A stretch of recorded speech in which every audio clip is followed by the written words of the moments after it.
अस्सलाम वालेकुम, welcome to my channel food Patari. गर्मियों के तवील मौसम में हम तरह तरह से गर्मी का मुकाबला करते हैं। कभी ठंडे शरबत बनाते हैं और कभी आइसक्रीम से ख़ुद को ठंडा करते हैं। तो आज मैं आपको गर्मी से मुकाबला करने के लिए एक मज़ेदार सी खीर बनाना सिखाऊंगी। जहाँ तक मेरा आइडिया है, ये खीर आपने पहले कभी नहीं खाई। सर्दियों में तो हम गाजर की खीर बनाते हैं जो बहुत ही मज़ेदार होती है। आज हम किसी दूसरी सब्ज़ी से खीर बनाएंगे। तो चलें रेसिपी शुरू करते हैं। बिस्मिल्लाहिर्रहमानिर्रहीम। खीर बनाने के लिए मैंने सबसे पहले 2 टेबलस्पून साबूदाना लिया है और इसे धोकर अच्छी तरह पानी में भिगो के रख दिया। और अब इसके साथ ही मैंने लिया है बहुत ही फ्रेश सा एक कद्दू। कद्दू को अच्छी तरह धोने के बाद मैंने छील लिया और छीलने के बाद इसे हमने कर लिया है कद्दूकश। कद्दू को कद्दूकश करने के फ़ौरन बाद ही इस्तेमाल कर लेना चाहिए, वरना इसका कलर ख़राब हो जाता है। इस काम के साथ ही मैंने 1 किलो दूध भी बॉईल होने के लिए रख दिया था। मज़ेदार सी खीर बनाने के लिए आपने कोशिश करनी है कि दूध खालिस हो और उसमें से बालाई भी ना उतारी हो।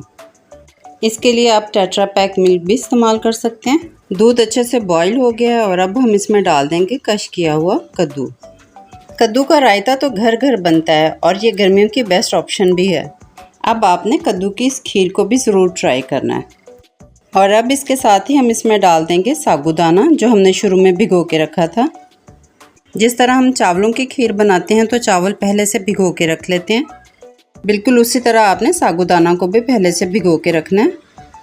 इस तरह करने से खीर हमारी जल्दी और अच्छी बनेगी। खीर में अच्छी सी खुशबू के लिए मैं डाल रही हूँ 3 से 4 छोटी इलायचियाँ। और अब हम इसे पकने के लिए रख देंगे। 15 से 20 मिनट के बाद जब कद्दू और साबूदाना अच्छे से गल गए हैं तो इसमें हम डाल देंगे आधा कप चीनी और तकरीबन 2 टेबलस्पून ड्राई फ्रूट। कद्दू की खीर को थोड़ा सा ग्रीन टच देने के लिए मैं इसमें डाल रही हूँ ग्रीन फूड कलर। बस हम इतना कलर शामिल कर लेंगे कि ये हमारी खीर कद्दू से मैच कर जाए। 4 से 5 मिनट इसे और पकाएंगे और ये लें जी, हमारी कद्दू की खीर बिल्कुल रेडी है।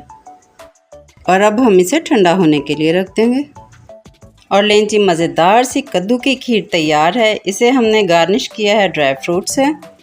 2 घंटे इसे फ्रिज में रखें, खूब अच्छा सा ठंडा करें और खाने के बाद मीठे में इस खीर को एंजॉय करें।